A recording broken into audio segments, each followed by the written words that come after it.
Welcome to day 11 of the 13 Days of Halloween series.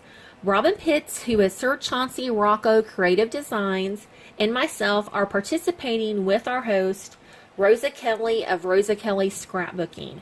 To be entered into our giveaways, you must subscribe and leave a comment daily on each of our videos. And I created 3 cards today. I have 2 grandchildren, and I did create these in Cricut, so I will have a link in the description box below so you can make some cards.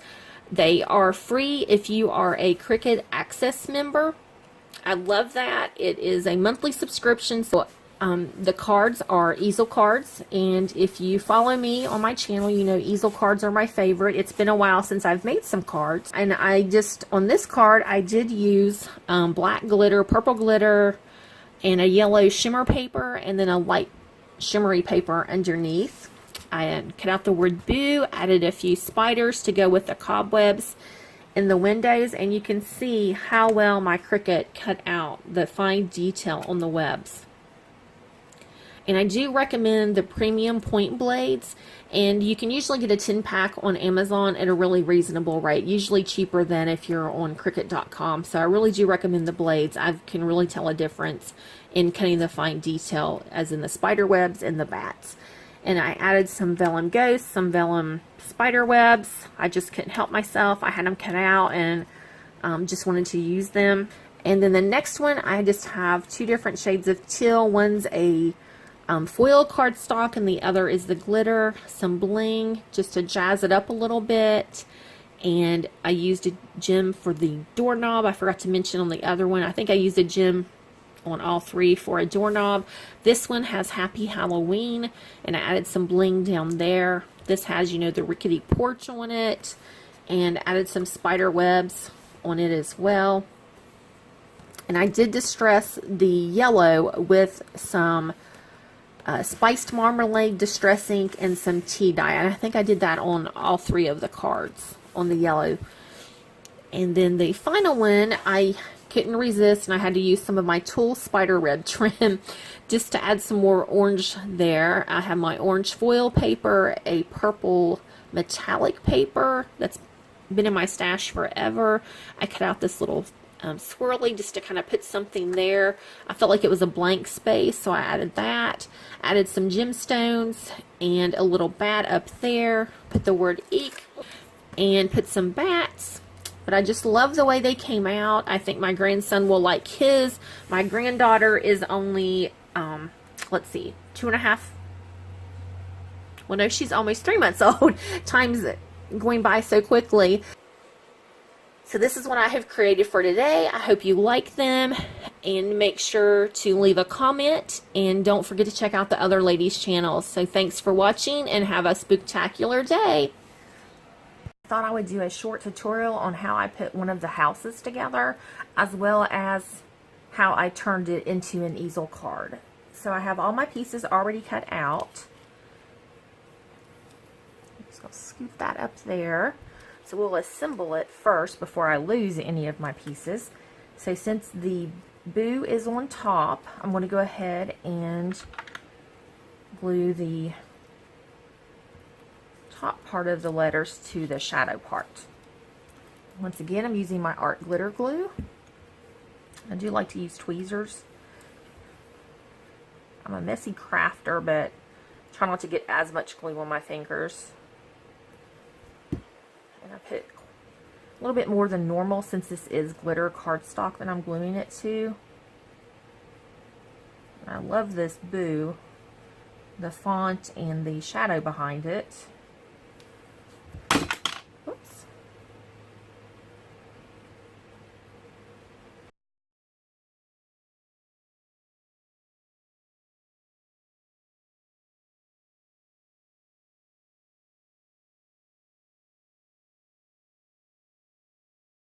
Now gather your 2 ovals. This is our sentiment area that I'm going to glue the boo to. I'm just going to put glue on the white piece. And just slide it up to get it centered. There we go. And we'll go ahead and glue our boo down. So there's our boo, and I want to go ahead and put a few top dots on the bottom as well, because then our easel, when we prop our card up, it will have something to keep it from falling flat. So sentiment, and now we will work on gluing our house together. I'm going to go ahead and just lay the window pieces and the things that will be glued on last. This is how it will line up. So you can see what we're going to have. It's kind of like that. So we'll take these pieces and lay them here. We'll lay this orange on top of it, and we'll glue the black. And now we'll put this piece on.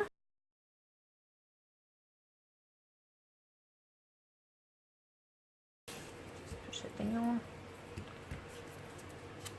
Now we'll do our roof piece. It's going to go here. So now we'll do this piece that has the door.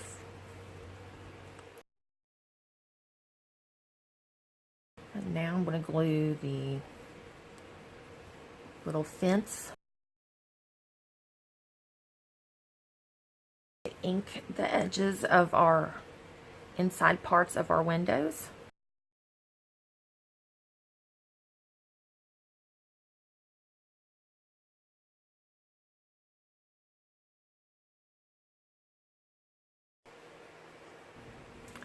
So now we will glue our window pieces, or our window frames, to the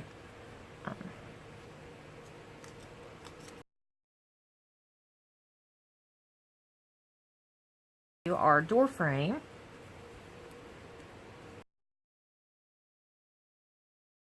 This window like so. And then the steps will go here.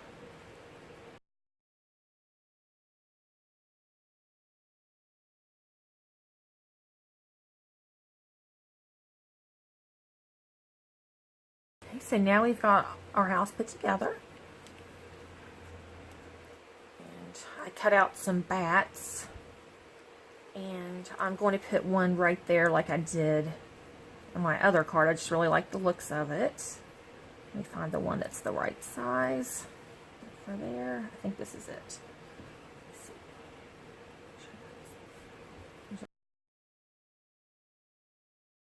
Now we will cut a piece of cardstock for the easel portion. And this piece measures 3 7/8 by 11. I did 12 inches, but the sentiment area I felt was out too far. It just didn't look right with the house size.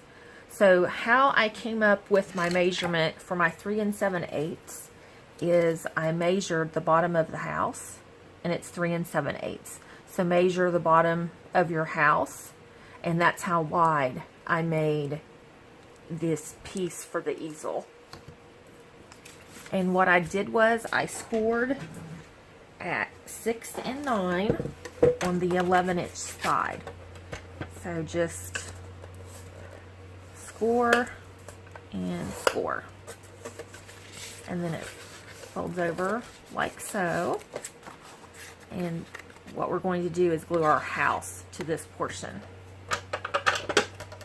Get my spool board out of the way. And I'm going to bring the house back in. So when I glue this down, I don't want to see this part right here. So I'm just going to line the house up, and I'm going to take a pencil and just draw a line on this right here along the house. because I want to cut this part away. And the easiest way I have found to do that is to put it in our paper trimmer. Paper trimmer. And I'm going to lay it at an angle. Get lined up there. Oops, I was right. It just didn't look right for a second. So line that up like that. So I have, it's crooked, and I'm lining this up with the notch where my blade cuts. And don't go past the 6-inch score mark. So I'm just going to lay that down, line it up again, and then it cuts off a triangle. And I still have part of my cut line, so I'm going to put it back in and do a little bit more. Okay, so now we will do the other side. It's hard to see my pencil mark on that dark paper. So this one will go this way. Put that down again.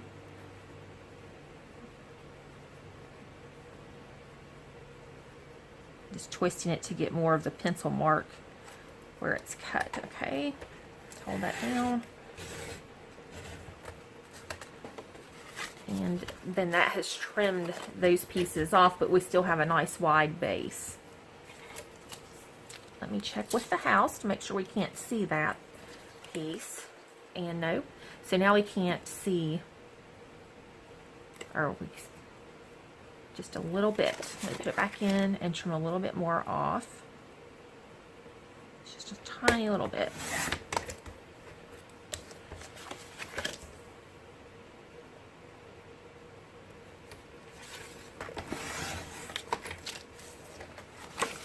Let's try it again. Okay, there we go. So now we don't see any of this piece back here that we're going to glue our house to. So let me move the paper trimmer out of the way.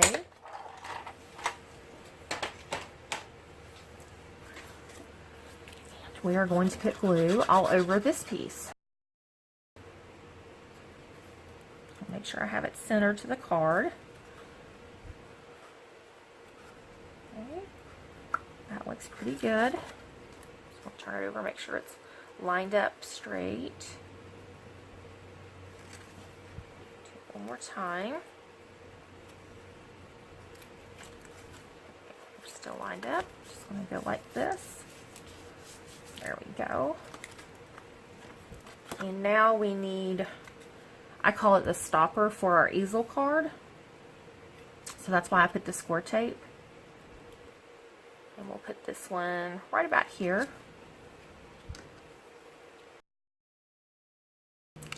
Just want to make sure I have it centered. And that looks pretty good.